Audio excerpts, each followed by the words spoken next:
গণমাধ্যম সবসময় একটি পক্ষ, সবসময় একটি পক্ষের, সেটা হলো সত্যের পক্ষে। আমি মনে করি যে সাংবাদিকতা ইটসেলফ একটা পলিটিক্স, সাংবাদিকতা নিজেই একটা রাজনীতি।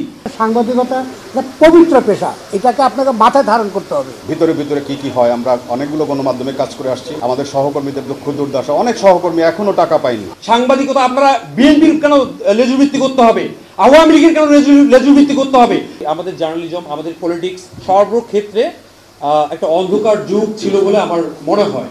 তো এই যে সংকটটা তৈরি হলো, এই সংকটটা থেকে আমি আমাদের যে অবস্থাটা দাঁড়ালো, আমি মনে করি যে আমাদেরকে যে কথাটা শেখানো হলো, আমি সাংবাদিকতা ছাত্র হিসেবে আমি বারবার এই কথাটাই বলি যে কথাগুলো গণমাধ্যম সম্পর্কে কিছু ভুল ধারণা পোষণ করা হয়, যে গণমাধ্যম নিরপেক্ষ নয়, এটা সর্বৈব একটি মিথ্যা কথা।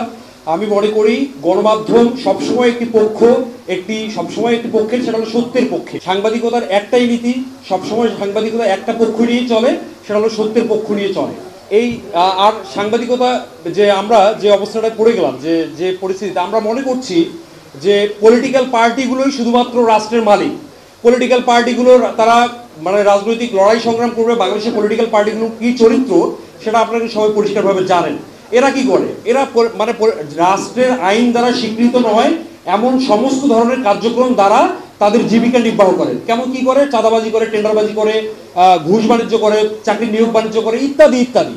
তো এই ধরনের অনৈতিক কার্যক্রম যারা করে, সেই মানুষগুলোকে একটা সময় সার্টেন টাইম পরে আমরা ভোটের মাধ্যমে নির্বাচিত করে ক্ষমতায় নিয়ে আসি, এবং তাদের দ্বারা তাদের লেজুর ভিত্তি করে আমরা আমাদের জীবিকা চালানোর জন্য আমরা এই যে বিভিন্ন বিশ্ববিদ্যালয় থেকে আপনারা পড়াশোনা করে উচ্চতর ডিগ্রি নিয়ে এসে তাদের লেজুর ভিত্তি করে যাচ্ছেন। আমি মনে করি যে সাংবাদিকতা ইটসেলফ একটা পলিটিক্স, সাংবাদিকতা নিজেই একটা রাজনীতি।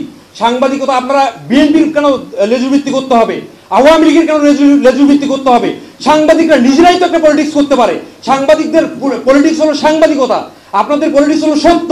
আপনাদের পলিটিক্সে যদি আপনাদের নীতিতে স্ট্যান্ড থাকতে পারেন, শক্তিশালী হতে পারেন, আপনাদের রাজনীতির কাছে ওরা একটা সময় সাংবাদিকদের কাছে এসে পলিটিশিয়ানরা লেজুভিত্তি করতো, সাংবাদিকদের লেজুভিত্তি করতো। আমি একটা দুটা কথাই বলে আমি শেষ করতে। প্রথম কথা হলো যে সাংবাদিকতা একটা পবিত্র পেশা, এটাকে আপনাকে মাথায় ধারণ করতে হবে।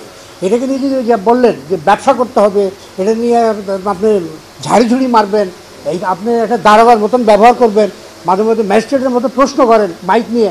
আমি তো দেখি, আমি প্রায় টেলিভিশনে দেখি মাইক অ্যাজ ম্যাজিস্ট্রেটের মতো জেরা করতে, থানার দারোগার মতো জেরা করতে। এই সাংবাদিকতা থেকে বেরিয়ে আসতে হবে, আপনাকে পরিচয় দিতে হবে আপনি একটা স্বাধীন সাংবাদিক। মুক্ত সাংবাদিকতা চর্চার জন্য যা যা করা দরকার, এই গণমাধ্যম সংস্কার যে উদ্যোগটা নেওয়া হয়েছে, এই উদ্যোগের মধ্যে দিয়ে আমরা যেন সবাই নিতে পারি, এবং এই লেজুরবৃত্তি ইউনিয়নগুলো যারা দিনের পর দিন সাংবাদিকদের ন্যূনতম তাদের বেতন ভাতা এবং চাকরির নিশ্চয়তা এবং চাকরি চলে গেলে তাদের যে ন্যূনতম পাওনা সেটা আদায় করতে ব্যর্থ হয়েছে, সেখানেও নানাভাবে আমরা জানি যে তারা নানাভাবে সেটা সমঝোতা করে, নানাভাবে ভিতরে ভিতরে কি হয়, আমরা অনেকগুলো গণমাধ্যমে কাজ করে আসছি। আমাদের সহকর্মীদের দুঃখ দুর্দশা, অনেক সহকর্মী এখনও টাকা পায়নি, 5 বছর হয়ে যায়, 7 বছর হয়ে যায়। তো সব কিছুর সমাধান সম্ভব আমাদের আসলে ঐক্যবদ্ধ থাকলে, এবং আমি ব্যক্তিগতভাবে কোনো ইউনিয়ন এর সদস্য নই, এবং অসংখ্য সাংবাদিক আমরা আছি যারা কোনো ইউনিয়নের রুচি পাই না।